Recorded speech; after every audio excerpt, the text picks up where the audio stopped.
Dan kita langsung bergabung dengan jurnalis Kompas TV Alfian Rahman dan juru kamera Misbahul Munir di Rumah Sakit Bayangkara, Surabaya, Jawa Timur. Selamat siang Alfian. 13 jenazah korban masih belum teridentifikasi. Lalu apa langkah dari tim DVI untuk mempercepat proses identifikasi?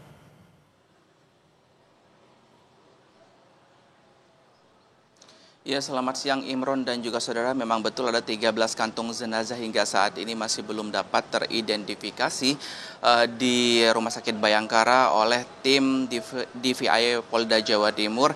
Namun yang kami dapat informasikan terbaru memang dari petugas yang tim DVI Polda Jawa Timur sendiri melakukan proses identifikasi non-stop begitu selama 24 jam dan tidak hanya berasal dari tim DVI Polda Jawa Timur namun juga berasal dari Dokkes Polda Jatim, bidang DVI Mabes Polri hingga tenaga forensik dari berbagai macam instansi termasuk juga melibatkan dokter ahli di bidangnya. Ini salah satu upaya yang dilakukan oleh tim DVI Polda Jawa Timur untuk mempercepat proses identifikasi dari 13 kantong jenazah yang memang hingga saat ini belum teridentifikasi dan juga mempermudah proses informasi begitu kepada keluarga korban yang hingga saat ini juga kami masih memantau ada beberapa keluarga korban yang masih terus bertahan di Rumah Sakit Bayangkara untuk menanti jawaban begitu atau keputusan ataupun hasil dari identifikasi lanjutan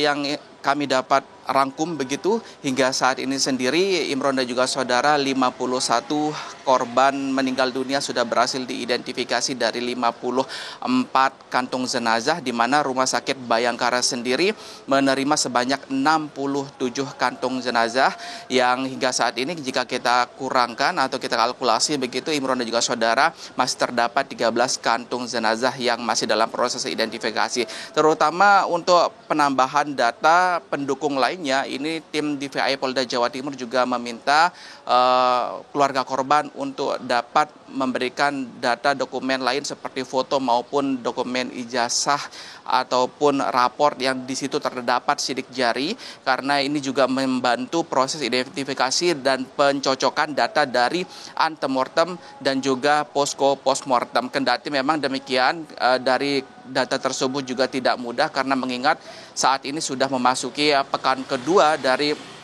proses identifikasi sejak terjadinya pompes rubuh tersebut sehingga yang berakibat begitu keadaan dari jasad memang tidak baik atau kurang baik seperti yang semula. Seperti itu Imron.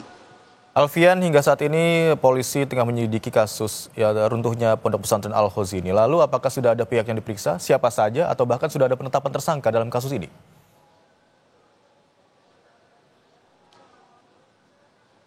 Ya, konfirmasi yang kami dapatkan dari Kabid Humas Polda Jawa Timur, Kombes Pol Jules Abraham Abbas menyebut memang setelah dinaikkan statusnya dari tahap penyelidikan menuju tahap penyidikan ada beberapa langkah atau upaya hukum yang dilakukan untuk menguak kasus ini seperti melakukan gelar perkara dan juga memeriksa sebanyak 17 saksi yang memang diantaranya merupakan juga dari keluarga korban. Namun kepada awak media ini Kabid Humas Polda Jawa Timur juga menekankan bahwa penanganan kasus hukum untuk kasus tragedi Pondok Pesantren rubuh ini memang tidak tergesa-gesa dan berhati-hati.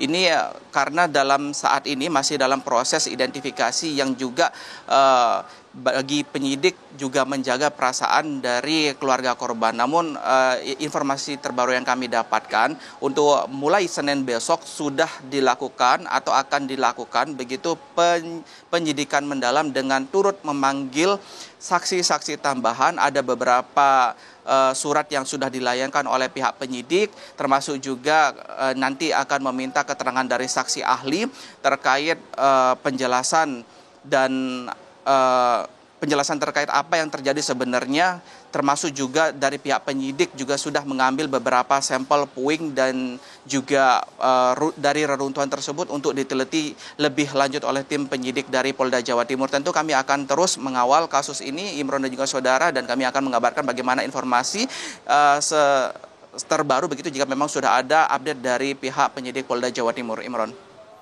Baik, hingga siang hari ini ada 51 jenazah yang sudah teridentifikasi, sementara itu 13 korban atau jenazah lainnya masih dalam tahap proses identifikasi. Terima kasih atas laporan Anda, jurnalis Kompas TV Alfian Rahman dan juru kamera Misbahul Munir.